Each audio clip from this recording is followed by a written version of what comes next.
Vijayanagara channel Hosapete.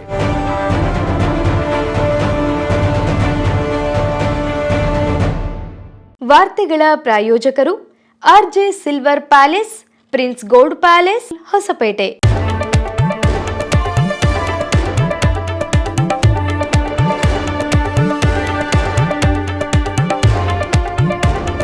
Vijayanagara ವಾರ್ತೆಗಳಿಗೆ ಸ್ವಾಗತ. ನಾನು ಭುವನ ನವೀನ್ ಕುಮಾರ್. ಇದೀಗ ಹೆಡ್ಲೈನ್ಸ್. ನಗರದ ತಾಯಿ ಮತ್ತು ಮಕ್ಕಳ ಆಸ್ಪತ್ರೆಯಲ್ಲಿ ಕೈಗೊಂಡ ರಾಷ್ಟ್ರೀಯ ಬಾಲ ಸ್ವಾಸ್ಥ್ಯ ಕಾರ್ಯಕ್ರಮ.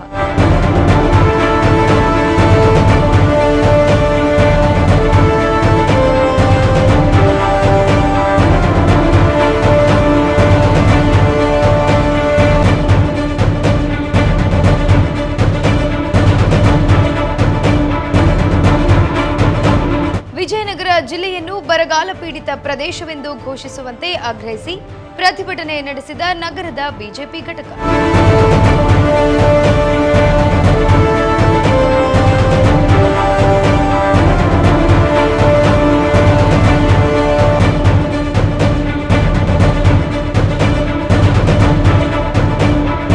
ಪದವಿ ವಿದ್ಯಾರ್ಥಿಗಳ ಶುಲ್ಕ ಹೆಚ್ಚಳ ಖಂಡಿಸಿ ವಿಶ್ವವಿದ್ಯಾಲಯ ಚಲೋ ಕೈಗೊಂಡ ಎಐಡಿಎಸ್ಒ.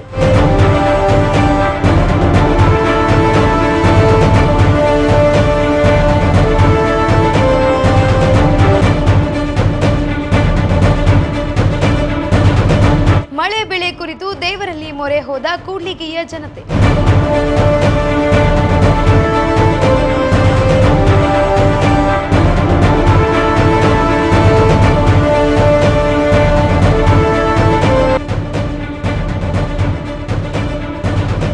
ಕೂಡ್ಲಿಗಿ ತಾಲೂಕಿನ 74 ಕೆರೆಗಳಿಗೆ ನೀರು ತುಂಬಿಸುವ ಯೋಜನೆಗೆ ಹರಿದ ಗಂಗೆ.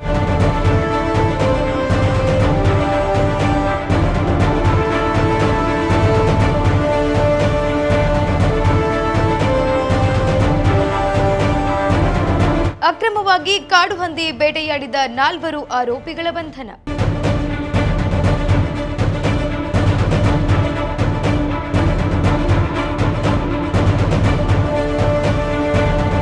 ಈಗ ವಾರ್ತೆಗಳ ವಿವರ. ಜಿಲ್ಲಾಡಳಿತ, ಜಿಲ್ಲಾ ಪಂಚಾಯತ್, ಆರೋಗ್ಯ ಮತ್ತು ಕುಟುಂಬ ಕಲ್ಯಾಣ ಇಲಾಖೆ ಅಧಿಕಾರಿಗಳ ಕಚೇರಿ ವಿಜಯನಗರ, 60 ಹಾಸಿಗೆಗಳ ಸರ್ಕಾರಿ ತಾಯಿ ಮತ್ತು ಮಕ್ಕಳ ಆಸ್ಪತ್ರೆ ಹೊಸಪೇಟೆ, ಬೆಂಗಳೂರಿನ ಭಗವಾನ್ ಮಹಾವೀರ ಜೈನ ಆಸ್ಪತ್ರೆ ಸಹಯೋಗದಲ್ಲಿ ದಿನಾಂಕ 5ರಂದು ಬೆನ್ನುಮೂಳೆಯ ನ್ಯೂನತೆಯ ಶಿಬಿರ ಕಾರ್ಯಕ್ರಮವನ್ನು ಹಮ್ಮಿಕೊಳ್ಳಲಾಗಿತ್ತು. ಈ ವೇಳೆ ಡಾಕ್ಟರ್ ಲಿಂಗರಾಜು ಟಿ, ಜಿಲ್ಲಾ ಆರೋಗ್ಯ ಮತ್ತು ಕುಟುಂಬ ಕಲ್ಯಾಣ ಅಧಿಕಾರಿಗಳು ವಿಜಯನಗರ ಇವರು ಕಾರ್ಯಕ್ರಮವನ್ನು ಉದ್ಘಾಟಿಸಿ ಮಾತನಾಡಿ, ಬೆನ್ನುಮೂಳೆಯ ಕಾಯಿಲೆಯ ಲಕ್ಷಣಗಳು ಮತ್ತು ಅವರಿಗೆ ಅವಶ್ಯವಿರುವ ಹಾರೈಕೆ ಮತ್ತು ವೈದ್ಯಕೀಯ ಸಲಹೆಗಳ ಬಗ್ಗೆ ತಿಳಿಸುವುದರ ಉದ್ದೇಶ ಈ ಶಿಬಿರದ್ದಾಗಿದೆ. ಈ ಶಿಬಿರವನ್ನು ಸಾರ್ವಜನಿಕರು ಸದುಪಯೋಗ ಪಡಿಸಿಕೊಳ್ಳಬೇಕೆಂದು ತಿಳಿಸಿದರು. ಈಗ ನೀವು ವಿಜಯನಗರದ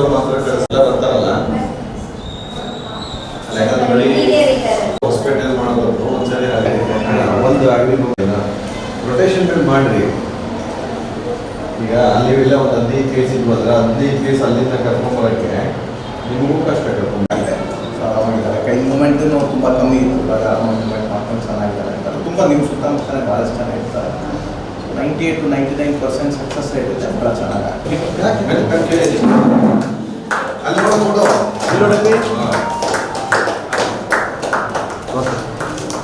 ಇಲ್ಲಿ ಕೂಡ ಆಂಟಿ ಕೈ ಕೊಡೋದು ಕೈ ಪ್ರೊಟೆಸ್ಟ್ ಅವಳ ಸ್ವಲ್ಪ ಕಡಿತೀರಿ ಸರ್.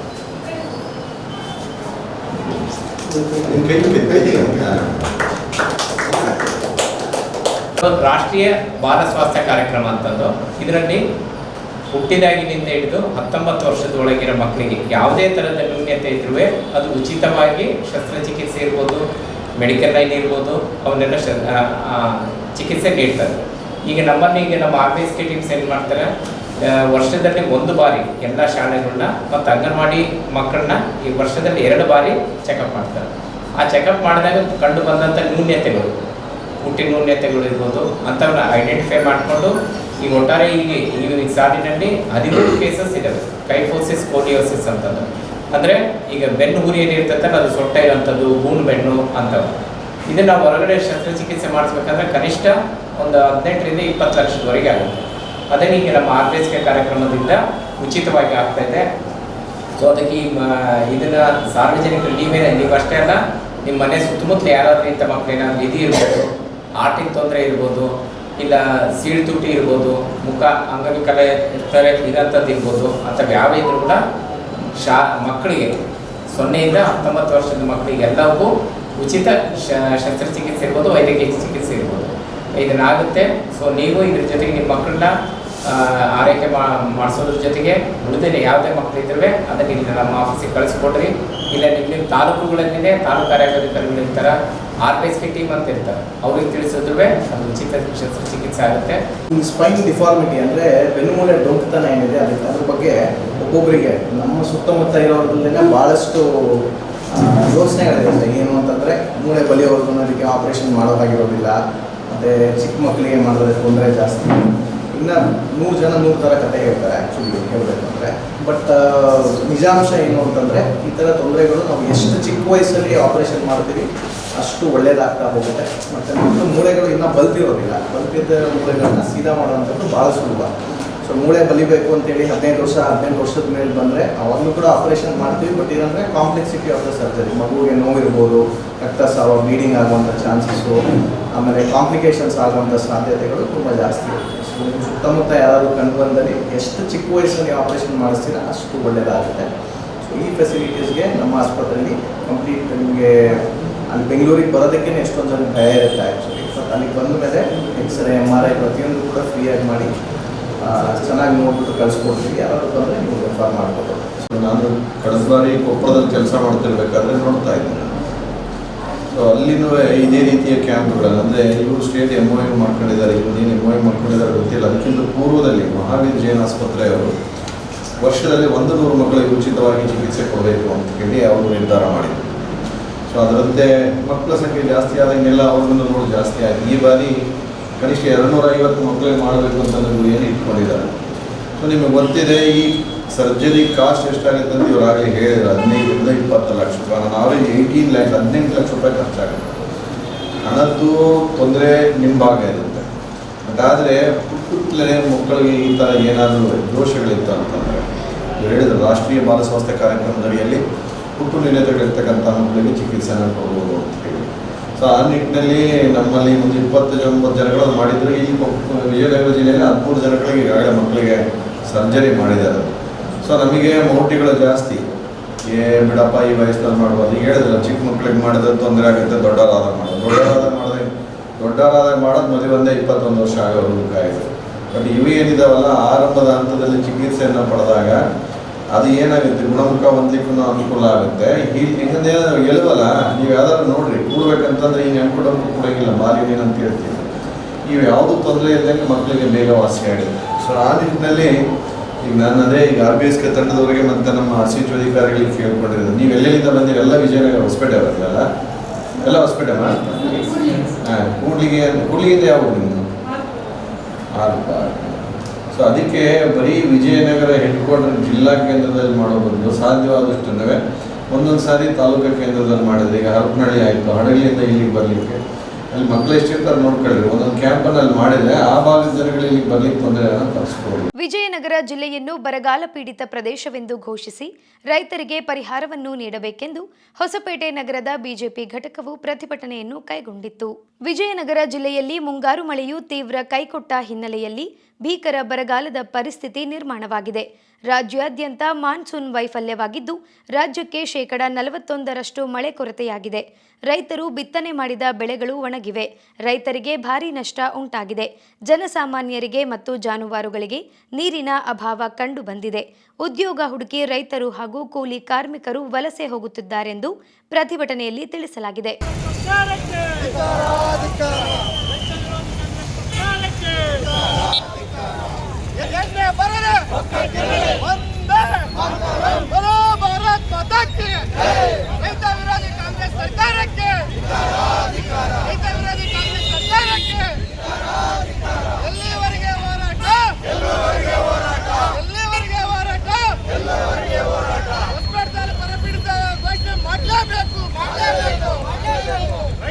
ಕಾಂಗ್ರೆಸ್ ಸರ್ಕಾರಕ್ಕೆ ಘೋಷಣೆ ಮಾಡಲೇಬೇಕು.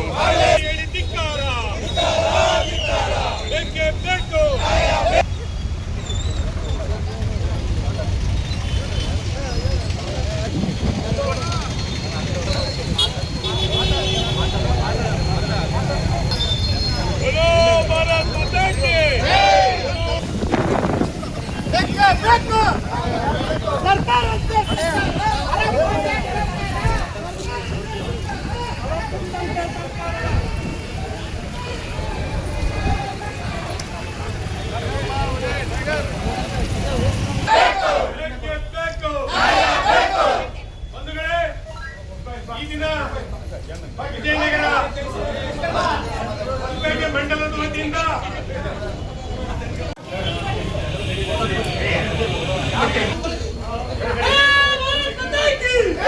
ಕಾಂಗ್ರೆಸ್ ಸರ್ಕಾರಕ್ಕೆ ಅಯ್ಯಯ್ಯೋ ಅಯ್ಯಯ್ಯೋ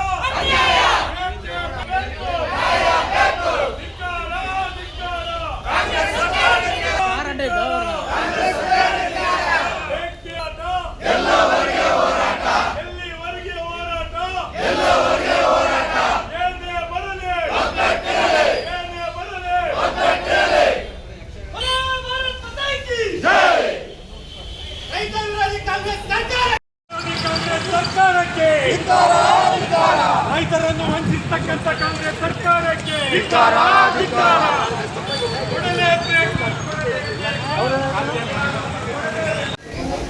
ಆತ್ಮೀಯರೇ, ಸುದೀರ್ಘವಾಗಿ ಭಾರತೀಯ ಜನತಾ ಪಾರ್ಟಿ ಏನು ಮಳೆಗಾಲ ಆರಂಭದಾಗಿನಿಂದಲೂ ರಾಜ್ಯ ಸರ್ಕಾರಕ್ಕೆ ಎಚ್ಚರಿಕೆ ನೀಡುತ್ತಾ ಬಂದಿದೆ. ಯಾಕಂದ್ರೆ ಹವಾಮಾನ ಇಲಾಖೆಯ ಪ್ರಕಾರ ಈ ಬಾರಿ ಏನು ಸಮೃದ್ಧಿಯಾಗಿ ಮಳೆಯಾಗೋದಿಲ್ಲ, ಹಾಗಾಗಿ ರೈತರು ಕೂಡ ಬಹಳ ಸಂಕಷ್ಟಕ್ಕೀಡಾಗ್ತಾರೆ ಅಂತೇಳಿ ಹವಾಮಾನ ಇಲಾಖೆ ಸಾರಿ ಹೇಳಿದ ಮೇಲೆ ಕೂಡ ನಮ್ಮ ಭಾರತೀಯ ಜನತಾ ಪಾರ್ಟಿ ಎಚ್ಚೆತ್ತುಕೊಂಡು ಕಾಂಗ್ರೆಸ್ ಸರ್ಕಾರಕ್ಕೆ ಕಿವಿ ಹಿಂಡತಕ್ಕಂಥ ಕೆಲಸವನ್ನು ಮಾಡಿದೆ. ಸದನದ ಒಳಗೂ ಮತ್ತು ಸದನದ ಹೊರಗೂ ಸಾಕಷ್ಟು ಹೋರಾಟಗಳನ್ನು ಮಾಡಿದೆ. ಅದಲ್ಲದೆ ಇತ್ತೀಚೆಗೆ ನಮ್ಮ ರಾಜ್ಯ ನಾಯಕರಾದಂಥ ವಿಜೇಂದ್ರನವರು ಮತ್ತು ಆರ್ ಅಶೋಕಣ್ಣವರು ಸೇರಿ ಎಲ್ಲ ರಾಜ್ಯ ನಾಯಕರು ಇಡೀ ಕರ್ನಾಟಕದಾದ್ಯಂತ ಪ್ರವಾಸ ಮಾಡಿದ್ರು. ಅದಲ್ಲದೆ ನಮ್ಮ ವಿಜಯನಗರ ಜಿಲ್ಲೆಗೆ ನಮ್ಮ ವಿರೋಧ ಪಕ್ಷದ ನಾಯಕರಾಗಿರ್ತಕ್ಕಂಥ ಆರ್ ಅಶೋಕಣ್ಣವರು ಬಂದು ಇಲ್ಲಿರ್ತಕ್ಕಂಥ ವಾಸ್ತವತೆಯನ್ನ ಮಾಧ್ಯಮದ ಮೂಲಕ ಇಡೀ ಸರ್ಕಾರಕ್ಕೆ ಗಮನ ಎಚ್ಚೆತ್ತಕ್ಕಂಥ ಕೆಲಸ ಮಾಡಿದ್ರು. ಆದ್ರೆ ಇಡೀ ಕರ್ನಾಟಕದಲ್ಲಿ ಅತ್ಯಂತ ಕಡಿಮೆ ಗುಣಮಟ್ಟದ ಮಳೆ ಆಗಿರ್ತಕ್ಕಂಥದ್ದು ವಿಜಯನಗರ ಜಿಲ್ಲೆ, ಅದು ವರದಿ ಕೂಡ ಆಗಿದೆ.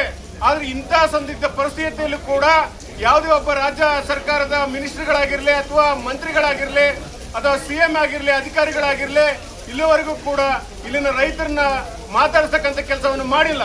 ಆದ್ರೆ ಈಗೀಗ ಏನಾಗ್ತಾ ಇದೆ, ಕೇವಲ ಅಧಿಕಾರ ಮತ್ತು ಸಚಿವ ಸ್ಥಾನಕ್ಕಾಗಿ ಅಲ್ಲಿ ಲಾಬಿ ನಡೀತಕ್ಕಂಥದ್ದು ಸರ್ಕಾರದಲ್ಲಿ ಆಗಿದೆ. ಆದರೆ ರೈತರ ಕೂಗನ್ನು ಕೇಳತಕ್ಕಂಥ ಯಾವ ಒಬ್ಬ ಜನಪ್ರತಿನಿಧಿಗಳು ಕೂಡ ಇಲ್ಲ. ಅದಲ್ಲದೆ ಹೊಸಪೇಟೆಯಲ್ಲಿ ಇರ್ತಕ್ಕಂಥ ಶಾಸಕರಾಗಿರ್ಬೋದು, ಕೂಡ್ಲಿಗಿಯಲ್ಲಿ ಇರ್ತಕ್ಕಂಥ ಶಾಸಕರಾಗಿರ್ಬೋದು ಮತ್ತು ಹರಪನಹಳ್ಳಿ ಇರ್ತಕ್ಕಂಥ ಶಾಸಕರಾಗಿರ್ಬೋದು, ಅತ್ಯಂತ ಹಿಂದುಳಿದಕ್ಕಂಥ ಪ್ರದೇಶ ಆಗಿರೋದ್ರೆ ಏನು ಕೂಡ್ಲಿಕ್ಕೆ ಬರದಿಂದ ತುಂಬಿರ್ತಕ್ಕಂಥದ್ದು, ಅಗ್ರಿಬೊಮ್ಮನಹಳ್ಳಿ ಬರದಿಂದ ತುಂಬಿರ್ತಕ್ಕಂಥದ್ದು, ಏನು ಹರಪನಹಳ್ಳಿ ಬರದಿಂದ ತುಂಬಿರ್ತಕ್ಕಂಥದ್ದು, ಇಷ್ಟೆಲ್ಲ ಕೂಡ ಅಂತರ್ಜಲ ಮಟ್ಟ ಕುಸಿತಾ ಇದೆ. ರೈತರು ಹಾಕಿರ್ತಕ್ಕಂಥ ಬೆಳೆಗಳು ಬಾಡಿ ಹೋಗ್ತಾ ಇದೆ. ಏನು ಬೆಳೆಗಳು ತಿನ್ಲಿಕ್ಕೆ ಆಗದೆ ಇರ್ತಕ್ಕಂಥ ಪರಿಸ್ಥಿತಿ ಇವತ್ತು ನಿರ್ಮಾಣ ಆಗಿದೆ. ಆದ್ರೂ ಕೂಡ ಇಲ್ಲಿವರೆಗೂ ಕೂಡ ಯಾರು ಬಂದಿಲ್ಲ. ಈಗ ನಮ್ಮ ದರ್ಶನಶಾಸ್ತ್ರ ಹೇಳ್ದಂಗೆ ಪ್ರತಿ ಎಕರೆಗೆ 25ರಿಂದ 30 ಸಾವಿರ ಪರಿಹಾರ ಕೊಡಬೇಕು, ವಿಜಯನಗರ ಜಿಲ್ಲೆಯನ್ನ ಬರ ಜಿಲ್ಲೆ ಅಂತೇಳಿ ಘೋಷಣೆ ಮಾಡಬೇಕು, ಜೊತೆಗೆ ರೈತರ ಸಾಲವನ್ನು ಸಂಪೂರ್ಣವಾಗಿ ಮನ್ನಾ ಮಾಡತಕ್ಕಂಥ ಜವಾಬ್ದಾರಿಯನ್ನ ರಾಜ್ಯ ಸರ್ಕಾರ ಒತ್ಕೋಬೇಕಂತೇಳಿ ಈ ಮೂಲಕ ನಾವು ಆಗ್ರಹ ಪಡ್ತಾ ಇದೀವಿ. ಆದ್ರೆ ಇದು ಕೇವಲ ಏನಾಗಿದೆ ಅಂತಂದ್ರೆ ರಾಜ್ಯ ಸರ್ಕಾರದಲ್ಲೇ ನಾನ್ ಮಿನಿಸ್ಟರ್ ಆಗ್ಬೇಕು, ನೀನ್ ಮಿನಿಸ್ಟರ್ ಆಗ್ಬೇಕು ಅಂತೇಳಿ ಕೇವಲ ಬರೀ ಇದೇ ಬಡದಾಟದಲ್ಲೇ ಅವ್ರ ಕಾಲವನ್ನು ಹರಣ ಮಾಡ್ತಕ್ಕಂಥದ್ದು.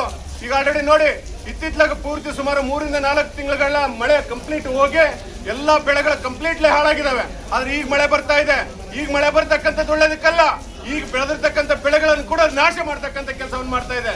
ರಾಜ್ಯ ಸರ್ಕಾರ ಎಚ್ಚೆತ್ಕೊಂಡು ಏನು ಬಿಜೆಪಿಯ ಹೋರಾಟಗಳಿಗೆ ಸ್ಪಂದಿಸಿ ಕೂಡಲೇ ರೈತರಿಗೆ ನ್ಯಾಯ ಕೊಡ್ತಕ್ಕಂಥ ಕೆಲಸವನ್ನ ರಾಜ್ಯ ಸರ್ಕಾರ ಮಾಡಬೇಕಾಗಿರ್ತಕ್ಕಂಥದ್ದು. ಈ ಮೂಲಕ ತಮ್ಗೆ ಎಚ್ಚರಿಕೆ ಕೊಡ್ಲಿಕ್ಕೆ ಇಷ್ಟಪಡ್ತಾ ಇದ್ದೇವೆ. ಕಾಂಗ್ರೆಸ್ ಸರ್ಕಾರ ಎಲ್ಲವರೆಗೂ ಈ ರಾಜ್ಯದಲ್ಲಿ ಇರುತ್ತೋ ಅಲ್ಲಿವರೆಗೂ ರೈತರಿಗಾಗಿರ್ಲಿ, ಬಡವರಿಗಾಗಿರ್ಲಿ, ಕೂಲಿ ಕಾರ್ಮಿಕರಿಗಾಗಿರ್ಲಿ, ಸಾರ್ವಜನಿಕರಿಗಾಗಿರ್ಲಿ, ಅಧಿಕಾರಿಗಳಾಗಿರ್ಲಿ ಎಲ್ರಿಗೂ ಕೂಡ ಒಂದು ಏನೋ ಸಂಕಷ್ಟ ತಪ್ಪಿದ್ದಲ್ಲ. ಸೊ ಇಂಥ ಪರಿಸ್ಥಿತಿಯಲ್ಲಿ ಕೂಡಲೇ ರಾಜ್ಯ ಸರ್ಕಾರ ಎಚ್ಚೆತ್ತು ಬರ ಪರಿಹಾರಕ್ಕೆ ಮುಂದಾಗಬೇಕಂತ ಹೇಳ್ತಾ, ದೇಶದ ಬೆನ್ನೆಲುಬು ರೈತ ಅಂತ ಹೇಳ್ತಾನೆ ದೇಶದ ಬೆನ್ನೆಲುಬನ್ನೇ ಮುಟ್ತಕ್ಕಂಥ ಕೆಲಸ ಮಾಡ್ತಾ ಇದ್ದಾರೆ. ಮೊನ್ನೆ ತಾನೇ ನಮ್ಮ ವಿಜಯನಗರ ಜಿಲ್ಲೆ ಮತ್ತು ಬಳ್ಳಾರಿ ಅನೇಕ ಜಿಲ್ಲೆಗಳ ಪ್ರವಾಸ ಮಾಡುವಂಥ ನಮ್ಮ ವಿರೋಧ ಪಕ್ಷ ನಾಯಕರು ಬಂದಾಗ ಒಬ್ಬ ರೈತ ಮಹಿಳೆ ಸಂಪರ್ಕಿಸಿದಾಗ ಅವರು ಹೇಳಿದರು, 1 ಎಕರೆ ಹೊಲನ ಬಿತ್ತಿ ನಾವು ಬೀಜ ಹಾಕಿ ಕೂಡಬೇಕಂತಂದ್ರೆ ಕನಿಷ್ಠ 15ರಿಂದ 16 ಸಾವಿರ ರೂಪಾಯಿ ಖರ್ಚು ಬರುತ್ತೆ ಅಂತ ಹೇಳಿದ್ರು. ಹಾಗಾಗಿ ಆ ಒಂದು 16 ಸಾವಿರ ರೂಪಾಯಿ ಕೂಡ ಈಗ ಬರೋದೇ ಇಲ್ಲ. ಮಳೆ ಅಭಾವ ಇರೋದ್ರಿಂದ ನಾವು ಮನೆಯವರೇ ಕುತ್ಕೊಂಡು, ನಾನು, ನನ್ನ ಮಗ, ನನ್ನ ಮಕ್ಕಳು, ಮೊಮ್ಮಕ್ಕಳೆಲ್ಲ ಕುತ್ಕೊಂಡು ಕೆಲಸ ಮಾಡ್ಕೊಂಡು ಇದು ಮಾಡಿದ್ರು ಕೂಡ ನಾವು ಖರ್ಚು ಮಾಡಿದಂಥ ಒಂದು 16 ಸಾವಿರ ಕೂಡ ಬರೋಂಗಿಲ್ಲ ಅಂತ ಹೇಳಿದ್ದಾರೆ. ಹಾಗಾಗಿ ಈ ಮಳೆ ಅಭಾವದಿಂದಾಗಿರ್ತಕ್ಕಂಥ ತೊಂದರೆಗೆ ಸರ್ಕಾರ ಅವರ ಬೆಳೆ ಪರಿಹಾರ ನಷ್ಟಕ್ಕೆ 25,000 ರೂಪಾಯಿಗಳನ್ನು ಪರಿಹಾರವನ್ನು ಕೊಟ್ಟು ಮತ್ತು ಬ್ಯಾಂಕ್ಗಳಲ್ಲಿ ಮತ್ತು ರಾಷ್ಟ್ರೀಕೃತ ಬ್ಯಾಂಕ್ ಆಗಿರ್ಬೋದು ಮತ್ತು ಸಂಘ ಸಂಸ್ಥೆ ಇರ್ತಕ್ಕಂಥ ಕೋಆಪರೇಟಿವ್ ಸೊಸೈಟಿಗಳಲ್ಲಾಗಿರ್ತಕ್ಕಂಥ ಸಾಲಗಳನ್ನು ಮನ್ನಾ ಮಾಡಬೇಕಂತ ಈ ಮನವಿ ಮಾಡ್ಕೊಳ್ತೇನೆ. ಹಾಗೆ ಪ್ರತಿಯೊಬ್ಬರು ಕೂಡ ಹಂಚ್ಕೋಬೇಕು. ರೈತ ಉಳುಮೆ ಮಾಡಿರ್ತಕ್ಕಂಥ ಉತ್ಪನ್ನಗಳಿಂದನೇ ಪ್ರತಿಯೊಂದು ವಸ್ತುಗಳು ಕೂಡ ಪ್ರಾಡಕ್ಟ್ ಆಗ್ತಾ ಇರ್ಬೋದು. ಇವತ್ತು ನಾವು ಹಾಕಿರ್ತಕ್ಕಂಥ ಬಟ್ಟೆ ಇರ್ಬೋದು, ಶಾಲ್ ಆಗಿರ್ಬೋದು, ಬೆಲ್ಟ್, ಪ್ರತಿಯೊಂದು ಕೂಡ ಅದನ್ನು ರೈತ ಬೆಳೆದಿರ್ತಕ್ಕಂಥ ಬೆಳೆಗಳಿಂದನೇ ಪ್ರತಿಯೊಂದು ಉತ್ಪನ್ನಗಳು ಆಗ್ತಾ ಇರೋದು.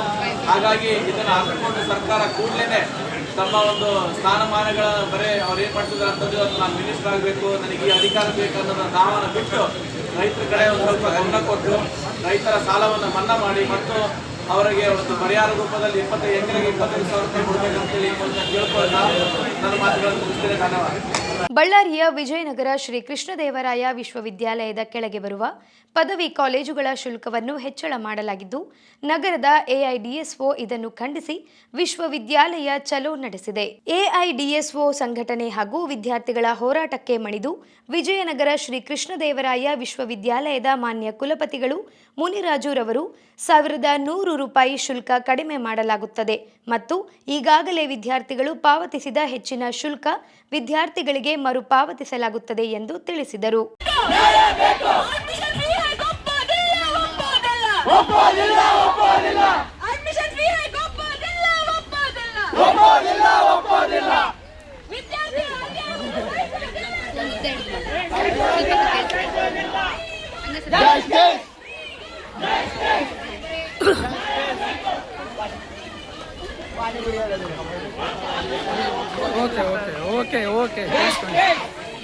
ವಿಶ್ವವಿದ್ಯಾನಿಲಯ ಶ್ರೀಕೃಷ್ಣದೇವರಾಯ ವಿಶ್ವವಿದ್ಯಾನಿಲಯದ ಮುಂದೆ ನಾವು ಇವತ್ತು 100 ಜನ ವಿದ್ಯಾರ್ಥಿಗಳಿದ್ದೀವಿ.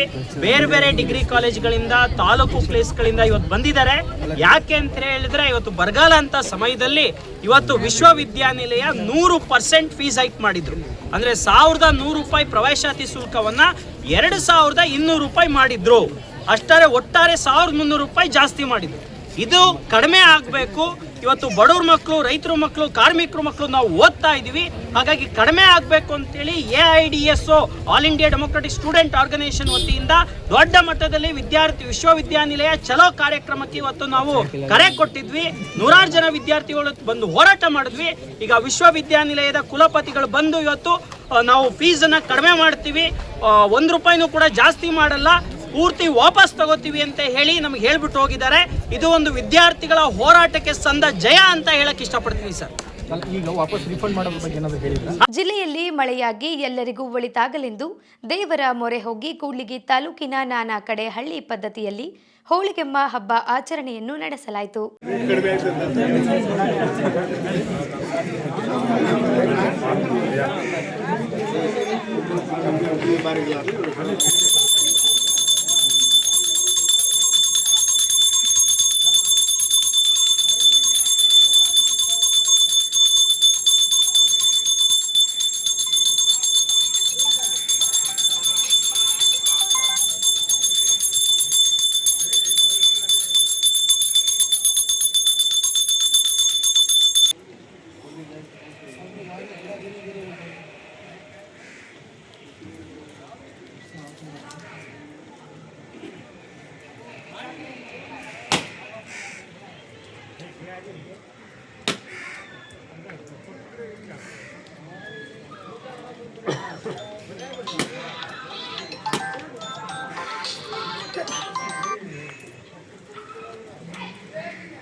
ತುಂಗಭದ್ರಾ ಜಲಾಶಯಕ್ಕೆ ಒಳಹರಿವಿನ ಹೆಚ್ಚಳದ ಹಿನ್ನೆಲೆ ಕೂಡ್ಲಿಗಿ ತಾಲೂಕಿನ 74 ಕೆರೆಗಳಿಗೆ ನೀರನ್ನು ತುಂಬಿಸುವ ಯೋಜನೆಯಲ್ಲಿ ಫೈನ್ ಲೈನ್ ಮೂಲಕ ತುಂಗಭದ್ರಾ ನೀರನ್ನು ಹರಿಸಲಾಗಿದೆ.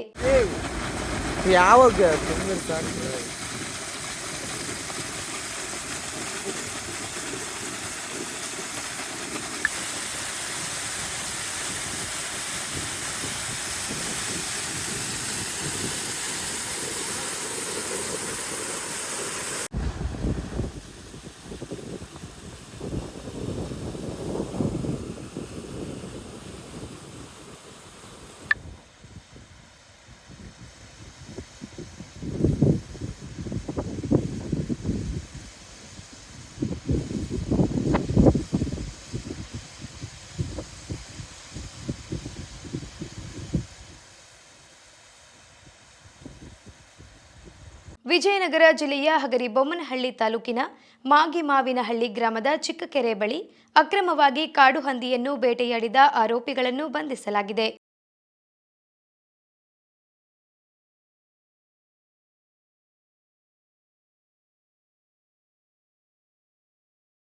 ಇಲ್ಲಿಗೆ ವಾರ್ತಾ ಪ್ರಸಾರ ಮುಕ್ತಾಯವಾಯಿತು.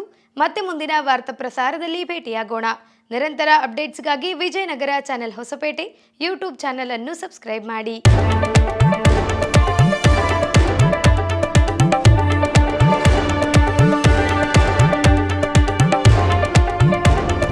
ವಾರ್ತೆಗಳ ಪ್ರಾಯೋಜಕರು RJ silver palace, prince gold palace, Hosapete.